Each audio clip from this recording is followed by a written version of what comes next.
Spain 2, Germany 1, and this had to be one of the most eagerly anticipated games of the Euro 2024 so far, and honestly, it delivered. Not the most exciting game we've ever seen by any stretch of the imagination, but two dramatic moments closing out what was an exceptional story between both teams.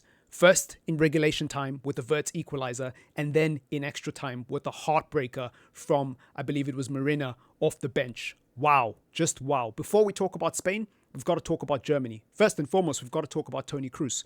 What a career. An exceptional player. Very few players, I think, can pull off what Toni Kroos has been able to pull off in his career. Not just in terms of his accomplishments, in terms of trophies won, but just the style of football that he plays. There aren't too many players who can get away in the modern game with being a deep line playmaker and being given license to take up such a deep position on the pitch, because his technical ability is so good that he can spray the ball into any area of the pitch consistently, without fail, against the most elite of opposition. He's press resistant, he's intelligent, he's got good spatial awareness, he makes good decisions, he doesn't crumble under pressure, he's a big game player, and on top of that, he is a remarkable, technically sound footballer. What more do you want in a midfielder? He may not necessarily have the physicality, especially since he's moved on with age, but again, a deep line playmaker doesn't need to be physical.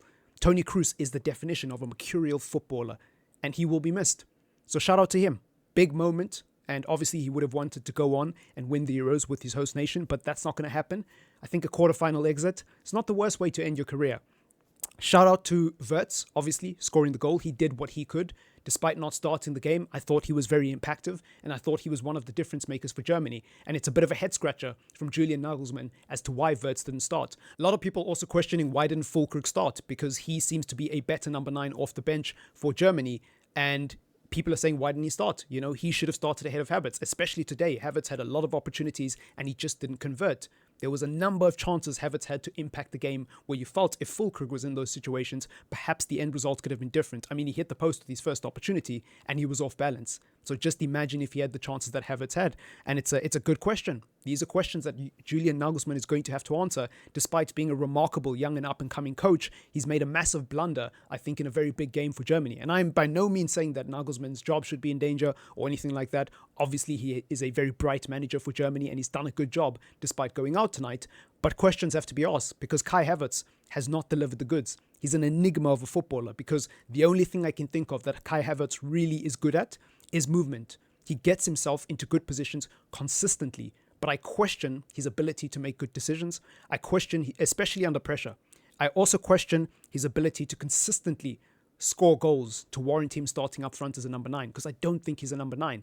But then again, I don't think he's a winger, and I don't think he's a 10 either. He's one of those players that is such a paradox, both intellectually and emotionally. I don't know how I feel about Havertz, because I don't think he's a terrible footballer, but I don't think he's a great footballer either. I think he's bang average. He's a jack of all trades, but a master of none, and somebody who just can't cut it when his team needs him most.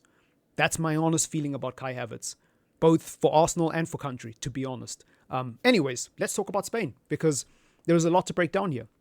Obviously, Pedri going off injured is a huge L for Spain, but Dani Olmo coming in clutch. He's been good off the bench for the entire tournament, I think, for Spain. Every Spain game I've watched where Dani Olmo has come on, I think he's impacted the game in a positive way. And even when he hasn't been the best player on the pitch, I think he's just such a steady and calm footballer. Very trustworthy, very reliable. And today, showing that he can say what's up. In a big tournament, when the lights are on and the lights are shining at their brightest and the world is watching, he can say what's up. That is a big moment for him as a player. And I think he was such an adequate replacement for Pedri today. So if Pedri is able to start in the semi-final, I'd imagine he will start because of how good Pedri is. But now the coach has a bit of hesitation with that decision. He's not a guaranteed starter, I don't think, right? So it's interesting. Moving on from him, there isn't really much else to talk about in that Spain team. Obviously, Yamal having another decent game. I don't think he was quite as good as he was in the group stages, but, decent game. Morata, not the best performance from him. And he's another one of those players that is very confusing to me because I do think he's slightly underrated. I do think sometimes people over-egg the pudding with how bad Alvaro Morata is. However, he does help the team and he does play an important role in terms of doing the donkey work. And today we saw that for Spain. It wasn't the prettiest of performance. It was against a difficult opposition in Germany, arguably one of the best teams at the Euros so far. And he showed that he can put in a graft, basically. It's not the prettiest, like I said, but he can put in a graft. Sometimes you need players like that, especially in a quarterfinal, under these circumstances where there is a lot of pressure. Sometimes you need a player who's just going to put in a graft. Speaking of which, Nico Williams, it was a workmanlike performance from him. I don't think it was particularly impressive. Again, I thought it was harsh for him and Yamal to get hooked so early because you almost felt like Spain prematurely tried to close out the game and be a bit too pragmatic, and it allowed Germany to pile on the pressure. I think it would have been better if at least one of those two players stayed on the pitch so they at least had an outlet to pass to Spain. And they just lost that as the game went on. So, unfortunate. But nothing else to talk about besides that. Spain looking really, really promising. And I think they could go on to make a final. I think they could go on to possibly win this Euros. Obviously, it depends who they get in the semi-final and then who they get in the final. But they're one of those teams that I think has looked really good on the eye, but also have been really efficient against all the teams they've played against. And they look strong, you know. I felt like the Spain team were going to make it far, but I didn't want to jump too early with the prediction because Spain let people down all the time ever since that golden generation in the mid-2000s. So, yeah, it's interesting. Let me know what you think in the comments down below. It's been your boy Triple M. Leave a like, subscribe. Peace!